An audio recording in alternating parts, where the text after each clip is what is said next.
Hi again guys, so we've got another GranTurismo 6 top speed tune for you today, and this time it's for the Volkswagen Scirocco R. So you want your racing soft tyres as always. For suspension we've lowered the ride height to 80 front and rear, springs we've rounded off to 575 and 7, dampers to 4, anti-roll quite a lot higher than usual on 6, camber on 2.5, neutral toe as always. For the gearbox, you want the highest possible auto setting. I haven't adjusted the individual gears on this one, and we've got a final drive of 4.6. For the diff, low initial torque to reduce wheel spin off the line, high acceleration and low braking. All the power upgrades obviously, and as always I would recommend NOS, and obviously you want the full weight loss package.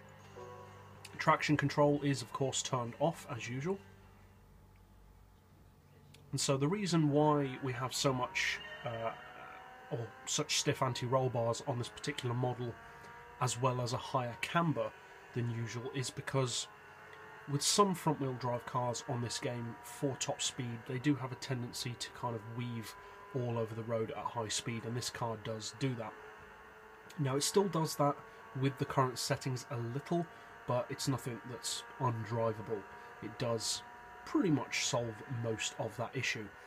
If you plan on using it for much higher drafting speeds, then you will probably want to increase the anti-roll and probably the camber as well a little bit more to compensate for that.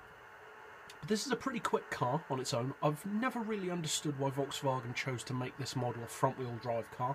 That makes no sense to me, considering that the Golf R is all-wheel drive. Why not just make this one all-wheel drive as well? It would have been much quicker, but there you go. But it is a quick car. For its power and for the vehicle type, it is one of the quicker hatchbacks in the game, depending on if you class it as a hatchback or a coupe. Technically it's kind of both. It has a cruising speed excuse me, it has a cruising speed of around 234 once it settles out on the flat, which is pretty good for a hatchback. It's one of the quicker hatchbacks on the game.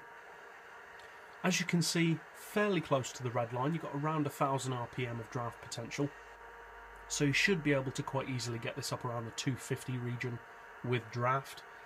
But as I said, if you do need it to do more than that, just extend that final drive a little bit more as usual. But overall, it's a pretty good performance car. It's a lot quicker than you expect it to be. It's one of the quickest front-wheel drive cars in the game.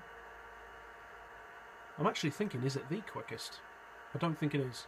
It's definitely one of the quickest front-wheel drives. I don't think it is the quickest, but it's definitely close. And overall, it's a pretty good car to drive. And although I said about the weaving on the straights, its handling on the curve is very good. It can maintain its speed very well. There's no twitchiness to the steering. You can make adjustments to the steering very easily without the car acting out. It's a good car overall. It's definitely one of the best performance front-wheel drive cars in terms of straight line performance in the game, and also seems to be a pretty popular car as well. So I hope you guys find this tune setup helpful. If you did, feel free to subscribe. I put out new tunes every single day, and as always, thanks for watching.